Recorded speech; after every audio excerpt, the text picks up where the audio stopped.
We usually think of the heart as this really powerful, simple pump, but its actual design is incredibly complex. Every single detail, from how thick the walls are to the way its muscle fibers line up, it's all laid out in a super precise genetic blueprint. Well, that's exactly where we run into these things called cardiomyopathies. Now, these aren't your typical heart issues caused by diet or blocked arteries. No, these are diseases of the heart muscle itself. They're actual flaws written into the genetic code that change the heart's structure, and often the consequences are just devastating.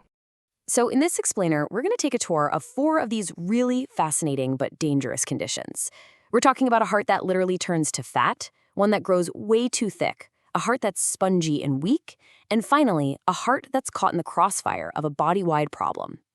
Okay, so at their core, all cardiomyopathies are diseases of the myocardium, that's the heart muscle. And even though they all look different, they share this one really tragic theme. They are a huge cause of sudden, totally unexpected death, especially in young, otherwise healthy people. All right, so our first stop on this tour is a condition where the healthy, hardworking muscle of the heart starts getting replaced by something that has absolutely no business being there, FAC. It's called arrhythmogenic right ventricular cardiomyopathy, or just ARV. The main problem here is something called fibrofatty degeneration. That basically means the muscle in the right ventricle, the chamber pumping blood to your lungs, gets replaced by fat and scar tissue. And here's the problem. That fatty tissue is terrible at conducting electricity, so it completely messes with the heart's internal wiring. What's so wild about ARVC is how specific the damage is. When doctors are looking for it, they see a right ventricle that's all stretched out and weak, but the left ventricle, it often looks totally normal. They're also hunting for these tiny bulges called micro-aneurysms and some very specific red flags on an EKG. That distinct pattern is really the key to cracking the case. And here's the bottom line. The real takeaway, all that fatty, scarred-up tissue just short-circuits the heart's electrical signals. This leads to these chaotic, incredibly dangerous heart rhythms called arrhythmias. So in short, a problem with the heart's structure turns into a full-blown electrical catastrophe. All right, our next condition is basically the opposite problem. In this case, the heart muscle isn't weak or fatty, it's actually grown too thick, too strong, and it's all a disorganized mess. This one's called hypertrophic cardiomyopathy, or HCM. The issue is abnormal hypertrophy, which is just a fancy way of saying the heart muscle gets excessively thick. This growth is often super disorganized, especially in the septum, which is that wall between the left and right ventricles. A heart that's this thick and stiff has a really hard time relaxing and filling up with blood between beats. But wait, the danger doesn't stop there. In some people, that overgrown muscle actually becomes a physical barrier. It literally blocks the exit, getting in the way of blood trying to leave the heart. It's like a life-threatening traffic jam happening inside your own chest. And it all comes down to some surprisingly simple physics. As the heart tries to squeeze, blood gets forced through that narrow little exit. It's just like when you put your thumb over a garden hose. The water speeds up, right? Well, that high-speed jet of blood creates a vacuum effect inside the heart, and it literally sucks a part of the nearby mitral valve right into the path, blocking it off completely. They call this systolic anterior motion, and yeah, it can be fatal.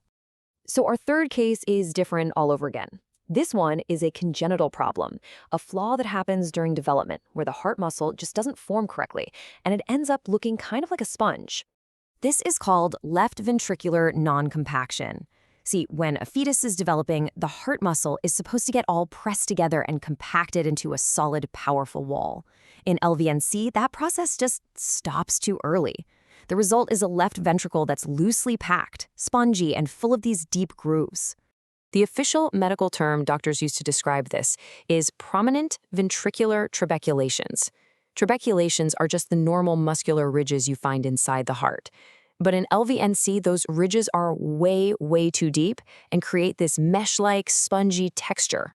So how do they know for sure if someone has it? Well, it actually comes down to a very specific number. Doctors measure the thickness of that spongy, non-compacted muscle layer and compare it to the thin, solid layer. If the spongy part is more than 2.3 times thicker than the solid part, that confirms the diagnosis. And the consequence of this structural flaw is pretty predictable and, honestly, tragic. A spongy, inefficient muscle just can't pump hard enough to keep up with what the body needs. So over time, it fails, often leading to severe heart failure at a really young age. Now for our last example. The problem with the heart isn't just a heart problem, it's actually a symptom of a much larger disease that's weakening muscles all over the body. We're talking about Becker and Duchenne muscular dystrophy. These are X-linked genetic conditions, so they mostly affect boys. And while they're famous for causing progressive weakness in skeletal muscles, they also go after the heart, and they are relentless. Duchenne is the more severe of the two, while Becker is considered a milder form. It's a bit like ARVC, actually. The healthy heart muscle gets replaced by useless connective tissue and fat, and the way the source material describes the result is just perfect. It creates a big, flabby, dilated heart. The walls get thin, the chambers stretch out, and the heart just can't pump effectively anymore, leading to a condition called dilated cardiomyopathy. Okay, so we've just walked through 4 incredibly distinct, really dangerous heart conditions. So what's the common thread here? What does all of this really tell us about this vital organ? Well, as we've seen, it doesn't matter if it's fatty tissue causing electrical chaos in ARVC, or super thick muscle creating a physical blockage in HCM, or even spongy muscle that just leads to pump failure in LVNC. Each of these structural flaws creates its own unique and deadly risk. At the end of the day, the fundamental lesson is crystal clear. You simply cannot separate the heart's architecture from its function. Its physical blueprint is the foundation for everything. Every single beat, every electrical impulse, every drop of blood it pumps. When you mess with the structure, you mess with everything. And that leaves us with a final and really important question. As we get better and better at understanding the genes behind these conditions, we have to ask ourselves, who gets to see this information? And more importantly, how do we use it to predict, to prevent, and maybe one day to fix these devastating flaws in the